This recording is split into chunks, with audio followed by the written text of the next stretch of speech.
Bismillahirrahmanirrahim. Assalamualaikum warahmatullahi wabarakatuh. Bagaimana kabarnya anak-anak semuanya? Semoga dalam keadaan sehat walafiat.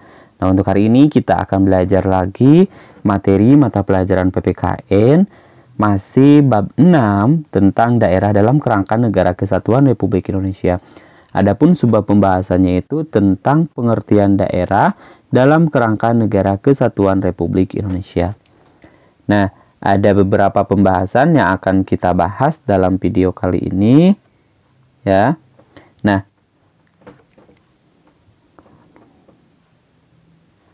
pembahasannya yang pertama yaitu otonomi, pengertian otonomi daerah. Yang kedua adalah tujuan dari otonomi daerah. Yang ketiga, prinsip-prinsip pemberian otonomi daerah.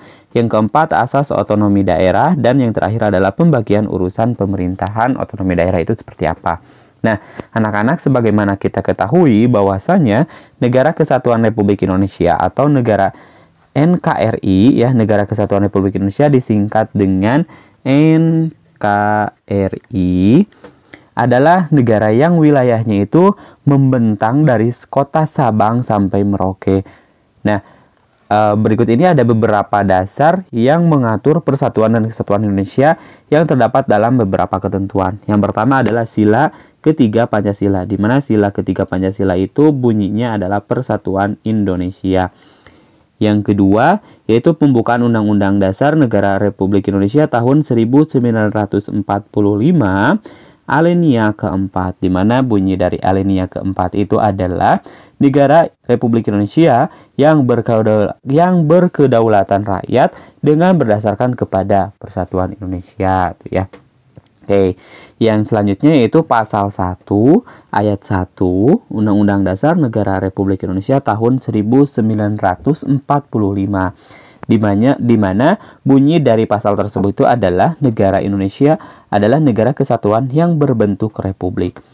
Nah, anak-anak, sebagaimana kita ketahui bahwasannya negara Republik Indonesia atau wilayah Negara Kesatuan Republik Indonesia itu dibagi menjadi beberapa daerah.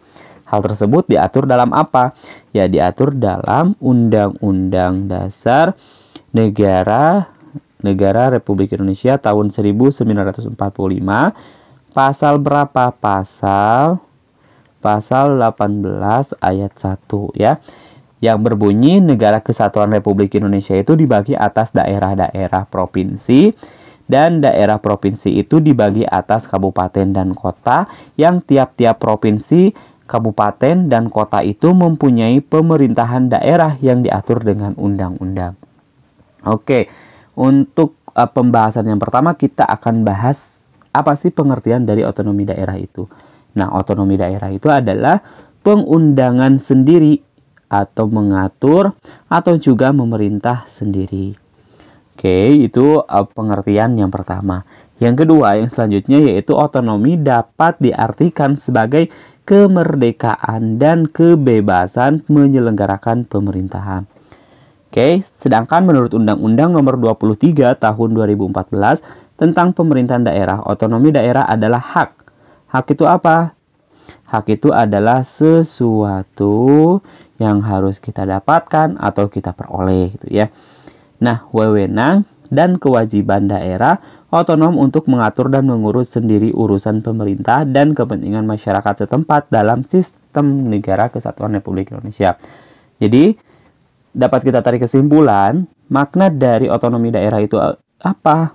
Ya, jadi otonomi daerah itu dapat kita simpulkan adalah untuk mengatur atau mengurus sendiri urusan pemerintahan, ya. Nah, kalau di sini berdasarkan Undang-Undang Nomor 23 itu adalah untuk mengatur dan mengurus sendiri. Ya, biar gampang mengingat, yaitu untuk mengatur dan mengurus sendiri daerahnya. Atau di sini yang paling atas disebut juga dengan bebas, yaitu menyelenggarakan pemerintah, ya. Atau intinya adalah pengertian dari otonomi daerah itu adalah untuk mengurus daerahnya sendiri, ya, sesuai dengan kewenangan-kewenangan yang ada. Oke, yang selanjutnya ada beberapa tujuan dari otonomi daerah. Di mana tujuan dari otonomi daerah itu ada beberapa poin, diantaranya adalah 7 poin. Nah, sebagaimana tujuan dari otonomi daerah itu, adanya otonomi daerah itu diharapkan untuk apa? Ya, diharapkan untuk muncul sikap apa? Sikap mandiri. Sikap mandiri, ya. Sikap mandiri di daerah, sehingga otonomi itu mengandung maksud kekuasaan untuk mengatur dan mengurus sendiri. Jadi otonomi daerah itu adalah untuk mengatur dan mengurus sendiri pemerintahan dan kepentingan masyarakat di daerahnya itu. Nah, ada beberapa tujuan dari otonomi daerah itu. Yang pertama, peningkatan pelayanan dan kesejahteraan masyarakat itu semakin baik. Yang kedua, pengembangan kehidupan demokrasi, ya. Yang ketiga, keadilan.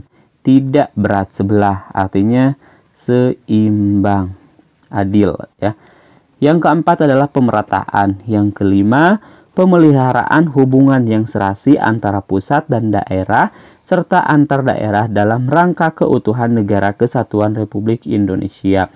Jadi adanya keserasian antara pusat, pemerintahan pusat dengan pemerintahan daerah itu sendiri. Yang selanjutnya adalah mendorong untuk memberdayakan masyarakat. Yang terakhir, menumbuhkan prakarsa dan kreativitas, meningkatkan peran serta masyarakat, mengembangkan peran dan fungsi Dewan Perwakilan Rakyat Daerah. Nah, itu adalah beberapa tujuan dari otonomi daerah, ya. Oke, yang selanjutnya adalah prinsip-prinsip pemberian otonomi daerah. Nah, berdasarkan Undang-Undang Nomor 23 Tahun 2014 tentang Pemerintahan Daerah menyatakan bahwa pemberian otonomi daerah berdasarkan prinsip-prinsip sebagai berikut. Yang pertama, pelaksanaan otonomi daerah itu dilaksanakan dengan memperhatikan beberapa aspek. Di antaranya adalah aspek demokratis atau demokrasi keadilan, terus juga pemerataan, potensi, dan juga keanekaragaman daerah. Yang kedua, pelaksanaan otonomi daerah itu didasarkan pada otonomi apa? Otonomi yang luas, nyata, dan bertanggung jawab. Artinya apa? Bahwasanya prinsip otonomi daerah yang seluas-luasnya itu artinya bahwa daerah itu diberikan kewenangan mengurus dan mengatur semua urusan pemerintahan di luar urusan pemerintahan pusat. Lalu, daerah itu mempunyai kewenangan membuat kebijakan daerah untuk meningkatkan pelayanan dan peningkatan berbagai hal yang bertujuan meningkatkan kesejahteraan masyarakat. Yang selanjutnya adalah prinsip otonomi nyata. Maksud dari prinsip otonomi nyata itu artinya suatu prinsip bahwa untuk menangani urusan pemerintah itu dilaksanakan berdasarkan tugas, wewenang, dan kewajiban secara nyata dan berpotensi untuk tumbuh, hidup, dan berkembang sesuai dengan potensi dan khasnya daerah masing-masing. Sedangkan maksud dari prinsip otonomi yang bertanggung jawab itu artinya otonomi yang dalam penyelenggarannya itu harus benar-benar sejalan dengan apa? Dengan tujuan dan maksud pemberian dari otonomi itu sendiri. Yang selanjutnya adalah pelaksanaan otonomi daerah itu yang luas dan utuh, ya, yang luas dan utuh itu diletakkan pada kabupaten dan kota. Sedangkan otonomi daerah itu, otonomi daerah provinsi merupakan otonomi yang terbatas. Jadi ada otonomi daerah yang luas dan utuh, ini diletakkan pada kabupaten dan kota. Sedangkan yang otonomi daerah provinsi terbatas itu adalah diletakkan pada provinsi, ya. Jadi ada perbedaan antara provinsi dan juga kabupaten dan kota. Kalau kabupaten dan kota ini adalah pelaksanaan otonomi daerah yang luas dan utuh, sedangkan provinsi ini adalah lebih kepada terbatas. Oke, yang selanjutnya adalah sesuai dengan konstitusi negara. Jelas bahwasanya prinsip pemberian otonomi daerah itu harus disesuaikan dengan kondisi negara, ya, konstitusi negara itu sendiri, sehingga tetap terjamin hubungan yang serasi antara pemerintahan pusat dan juga pemerintahan daerah. Yang kelima, yaitu meningkatkan kemandirian daerah otonomi, serta di dalam wilayah kabupaten atau kota tidak ada lagi wilayah administrasi. Yang keenam, lebih meningkatkan fungsi legislatif daerah. Nah, pelaksanaan otonomi daerah itu fungsi lebih meningkatkan peran dan fungsi legislatif daerah ataupun fungsi anggaran atas penyelenggaraan pemerintahan daerah. Yang terakhir, pelaksanaan asas dekonsentrasi, yaitu diletakkan pada daerah provinsi yang kedudukannya lebih sebagai wilayah administrasi untuk melaksanakan kewenangan pemerintahan tertentu yang dilimpahkan kepada siapa? Kepada gubernur. Gubernur dan sebagai wakil pemerintah. Pemerintahan. Yang selanjutnya adalah asas otonomi daerah. Nah, kalau tadi sudah kita tahu pengertian dari otonomi daerah, terus juga tujuan dari otonomi daerah, prinsip-prinsip dari otonomi daerah, yang sekarang adalah asas otonomi daerah. Nah, dalam penyelenggaraan urusan pemerintahan di daerah itu dilaksanakan berdasarkan asas apa? Yaitu asas desentralisasi, juga asas dekonsentrasi, dan juga asas tugas tambahan. Nah, inti dari asas desentralisasi ini adalah adanya penyerahan, ya, adanya penyerahan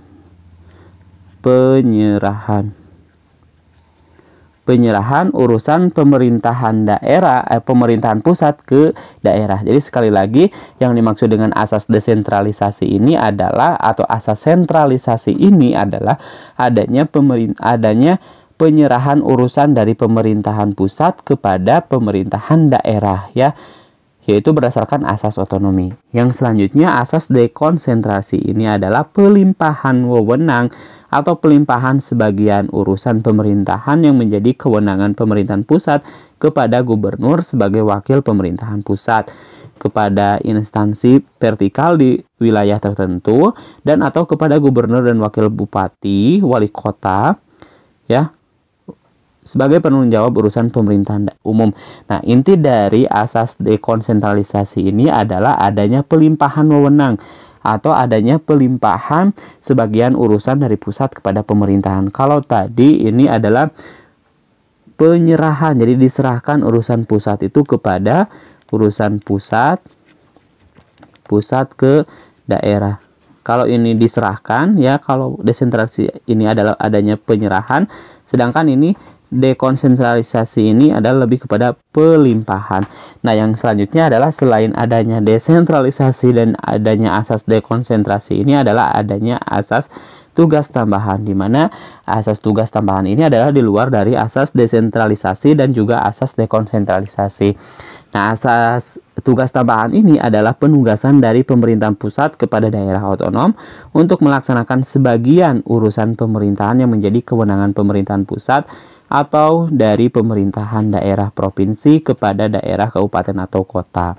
Nah, jadi di sini adalah urusan pemerintahan yang menjadi kewenangan. Kewenangan apa? Kewenangan dari pemerintahan daerah provinsi kepada daerah kabupaten atau kota. Oke, yang terakhir yaitu pembagian urusan pemerintahan, di mana pembagian urusan pemerintahan ini berdasarkan Undang-Undang Nomor 23 Tahun 2014 tentang pemerintahan daerah, bahwa urusan pemerintahan itu dibagi menjadi 3. Yang pertama adalah urusan pemerintahan absolut, yang kedua urusan pemerintahan konkuren, yang ketiga adalah urusan pemerintahan umum. Nah, apa sih bedanya antara urusan pemerintahan absolut, konkuren, dan juga urusan pemerintahan umum? Nah, kalau urusan absolut ini adalah yang sepenuhnya kewenangan itu menjadi kewenangan pusat. Jadi urusan yang sepenuhnya ini atau sepenuhnya menjadi kewenangan pemerintahan pusat. Oke, ini absolut. Jadi urusan pemerintahan absolut itu adalah urusan pemerintahan yang sepenuhnya menjadi kewenangan pemerintahan pusat. Urusan pemerintahan absolut itu meliputi apa saja? Politik luar negeri, ya, meliputi politik luar negeri, terus juga apalagi justisi, justisi, pertahanan, moneter dan fiskal nasional, terus juga keamanan dan agama. Nah, dalam menyelenggarakan urusan pemerintahan absolut ini, pemerintahan pusat yaitu melaksanakan sendiri dan atau melimpahkan wewenang kepada instansi vertikal yang ada di daerah atau gubernur sebagai wakil pemerintahan pusat berdasarkan asas dekonsentralisasi. Yang kedua yaitu urusan pemerintahan konkuren. Ya, maksud dari urusan pemerintahan konkuren adalah urusan pemerintahan yang dibagi antara pemerintahan pusat dan daerah provinsi dan daerah kabupaten atau kota. Urusan pemerintahan konkuren ini diserahkan ke daerah menjadi dasar pelaksanaan otonomi daerah. Yang terakhir adalah urusan pemerintahan umum. Nah, urusan pemerintahan umum ini adalah urusan pemerintahan yang menjadi kewenangan ya, kewenangan presiden, kewenangan presiden sebagai kepala pemerintahan.